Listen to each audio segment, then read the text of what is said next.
And to answer that, joining me now is Mustafa Kibaroglu, who is the Dean of the Faculty of Economics, Administrative and Social Sciences at MEF University, and Tudor Onea, who is an Assistant Professor of International Relations at Bilkent University. Gentlemen, welcome to Straight Talk. It's good to have you here. So 70 years on, the North Atlantic Alliance is under incredible pressure, and some critics say it is unable to maintain its cohesion and its days are numbered. Mustafa, do you agree? I disagree because NATO was established 70 years ago against threats posed by outside powers on the Western lifestyle, which was and still is liberal democracies, open market economy. So Western lifestyle was under the pressure of and threat of the Soviet Union. Although there is no mention anywhere in the Washington Treaty, which established North Atlantic Treaty Organization, of about any country, but the Soviet Union was clearly the threat. But after the Soviet Union collapsed, the threat was transformed, and therefore uncertainties and local conflicts and international terrorism, global terrorism. So NATO had to transform itself, and one of the major command posts of NATO is in Norfolk, NATO Command of Transformation. Mm-hmm. So Allied Command Transformation. So therefore NATO adapts itself to the new challenges, and therefore I think so long as there is a threat out there. Has it been successful in adapting itself to the current? Well, it's very difficult to measure success because you only know when you're not successful. Mm-hmm. And to the extent that we know, and from information coming out of several sources, it's possible to say that NATO has been successful in at least deterring some of the countries that will pose challenge to the West, and also fighting effectively against international terrorism. So, Tudor, do you agree? And what has NATO achieved so far in its 70 years of existence? Give us a general picture. Well, if you want the short story, Lord Ismay, who was the first secretary of NATO, actually came up with a very famous agenda for the organization. Mm-hmm. Its goals were to keep the Russians out, mm-hmm. to keep the Germans down, and to keep the Americans in. And on all of these fronts, I would say that NATO has succeeded, right? Mm-hmm. The Soviet Union hasn't invaded. In fact, it has gone out of business. Germany has transformed itself, and the United States is still committed to the alliance. Now, despite what President Macron might say, mm-hmm. and even, his comments can be, they have to be interpreted.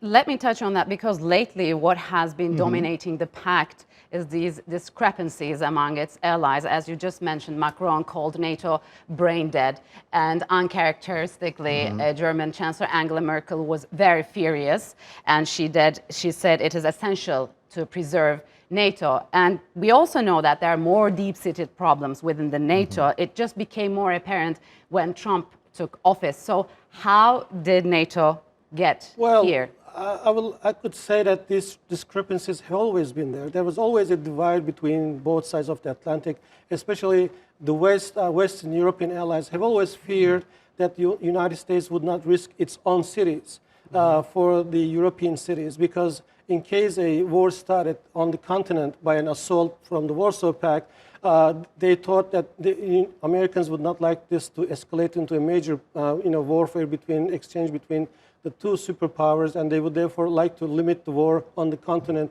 and of course destruction would have been on the continent. So, but Americans never been successful to some extent to convince the Europeans that they would be there for them all the time, and therefore they sent 300,000 troops to Europe, whose lives would be at risk in case Warsaw Pact attacks. So therefore, European fears have always been there and will always be there, because it's security business. You cannot provide 100% assurances in a way. Right after Macron's statement, U.S. Secretary of State Mike Pompeo made another statement. Let me quote: NATO must grow and change or risk becoming obsolete. So do you believe some NATO members have different plans when it comes to reforming the alliance itself? Well, very, very much so, and I believe this also explains Macron's comments.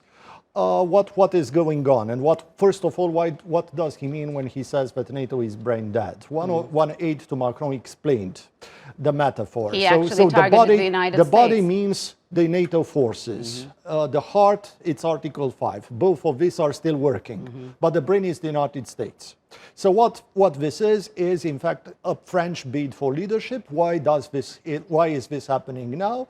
Because fundamentally France wants essentially a different relation between Europe and the United States. It wants an independent, a strategically independent But Merkel Europe, but says it would be headed itself. Yes, but on the other hand, Merkel says Europe cannot defend itself on its own. That's why it needs Europe. Do you agree that? Well, NATO, excuse me. Yeah, actually, European security defense policy has still been underway for the last 20 to 25 years, and they have not been able to put together something meaningful.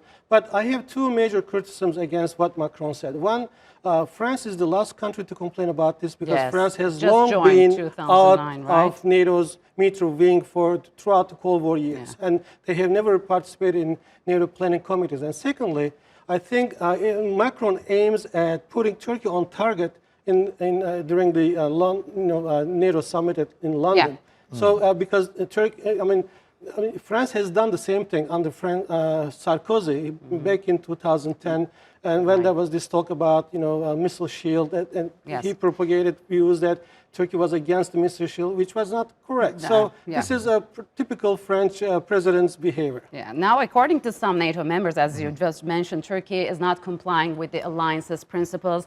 It is shifting away from the alliance. Some circles even question its reliability as a partner. So now let's take a quick look at Turkey's history within the alliance, its importance, and we're going to talk about its expectations.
So we know most of today's discussions stem from Turkey's Peace Spring operation into northern Syria. European partners complain neither Turkey nor the United States consulted them before launching this operation. But how valuable it is to the alliance in security climate, Tudor? I'm talking about Turkey. Well, to tell you the truth, it's a little bit France.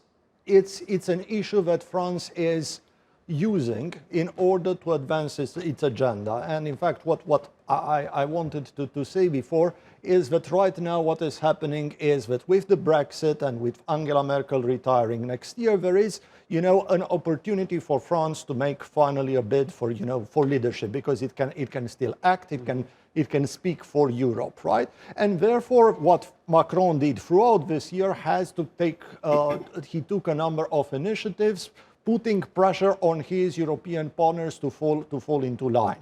A lot of issues on which it isn't necessary to imagine that France really had a stake on them, but he used these issues as bargaining tools. North Macedonia, the delaying of Brexit, rehabilitating Russia, and finally, this is, I believe, the latest issue. It's not necessarily that he cares so much about what is going on in the Middle East, in Syria, but he wants to use this in order to sort of claim leadership for France, and Yes. in so doing, prestige and influence. Now Turkey has taken it to further and asked NATO to recognize PKK's offshoot YPG as terrorists, and otherwise it will hold up defense plans for the Baltics. What do you make of it? Because Çavuşoğlu, after criticism, said we're not against NATO's retaliation plans for the Baltic nations, but NATO should also want for Turkey what it wants for the Baltic. Well, of course, we all know that NATO acts with a unanimity of votes, and if one of the countries out of the members disagrees with the rest, there is no decision taken. So Turkey has always this veto power. If and when necessary, it can use it. But of course, NATO coherence requires that every country should see issues from the same perspective and to be on the same page. And we should definitely do our best to tell and convince our friends that YPG, PKK are source of threat, and that also fits perfectly well with Article 5 in the Washington Treaty, because this is an armed attack from outside. Yes. So there is no sort of a question about that. So, but why do you think Turkey's security concerns are not reciprocated by its allies? Because we see NATO members, I mean, they're quite adamant in defending the Baltic borders, but on the other hand, they just remain silent when Turkey raises its security concerns. I believe that what Turkey is after is not necessarily any sort of military help or political or diplomatic help from NATO right now. In fact, I think in October, Turkey showed that it can handle the IPG just very well by itself, right? It doesn't need anyone to hold its hand in doing this. What it really wants is a condemnation of the IPG as a terrorist organization by its partners. And of course, the one state that is very reluctant in doing this is the United States, which is still in league, which is still cooperating with the IPG and is still providing it with aid. So what ultimately is at stake here? Turkey wants this aid to cease or to be, or in any case, to be massively reduced. So why there is this huge gap of trust? Well, actually, this is because of different perspectives. Although NATO is an international organization and which is there to protect every member's interest, but most of the members are looking at the issues from their own national security perspective. And this has been so throughout the years. And they told us during the Cold War years, especially Western European allies in NATO, told us not to get involved in any conflict in the Middle East, and they would not be there for us. And they would protect us only against the Soviet Union and also against the Warsaw Pact. And that's why Turkey had to deploy its troops toward the Soviet border and attracting the Soviet threat onto itself by by risking its own devastation. And therefore, Turkey has a lot throughout the Cold War years and afterwards in peace operations for NATO. And it's time for Turkey to at least, expect some payback. Yeah, sure. U.S. Secretary of State also points to security threats now again from Russia, China, and Iran. So who is to benefit from this skirmish if allies fail to come together and agree on a shared vision? Well, in the words of a commentator, this would be like champagne on ice for Russia. Why? Because, of course, if NATO is disunited, if there is dissension, if there is quarreling inside NATO, NATO is weak. And therefore, NATO cannot act to block an increase in Russian influence in the former Soviet space, the Baltics, but also towards Eastern Europe, Poland, and of course, the elephant in the room, the Ukraine. All right, I'm afraid we're out of time, gentlemen. Thank you very much for joining me on Straight Talk. Appreciate it a lot.